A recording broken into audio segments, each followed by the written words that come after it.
This Black History Month, I thought I would highlight 3 African-American pioneers in the atmospheric sciences, representing research, academia, television, and the military. Now, each year, the American Meteorological Society, or AMS, the premier professional organization for atmospheric science, presents an award for broadcast meteorology, recognizing an outstanding television meteorologist.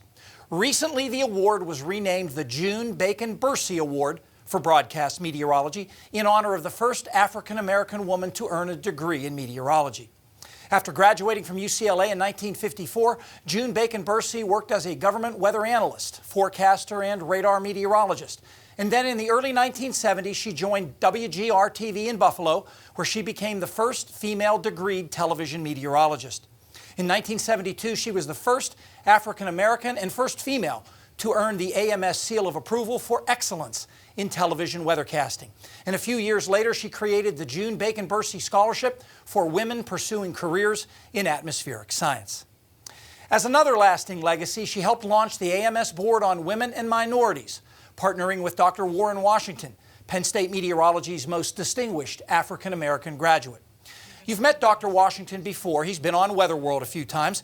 He got his PhD from Penn State in 1964, just the second African-American to earn a doctorate in atmospheric science. And in a career spanning 6 decades, he's been at the forefront of research in climate modeling and climate science, advising 5 U.S. presidents, even receiving the National Medal of Science in 2010 from President Obama.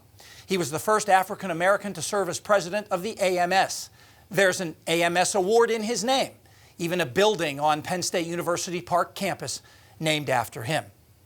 What June Bacon-Bursey was to television meteorology and Warren Washington to climate research, Charles Anderson may have been to African-American meteorologists in the military and academia.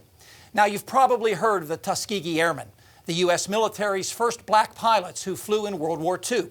Well, their missions were guided by the lesser-known Tuskegee Weather Detachment, black men recruited and trained by the Army to forecast for the airmen. Charles Anderson was one of the forecasters in this group. After the war, he became the first African-American to earn a PhD in atmospheric science from MIT. He later chaired the meteorology department at the University of Wisconsin-Madison, and now the American Meteorological Society's Charles E. Anderson Award recognizes those who promote diversity in the atmospheric sciences. We all owe a debt of gratitude to these African-American trailblazers in atmospheric science who have inspired many to follow in their footsteps. Stay tuned. Our extended forecast is next.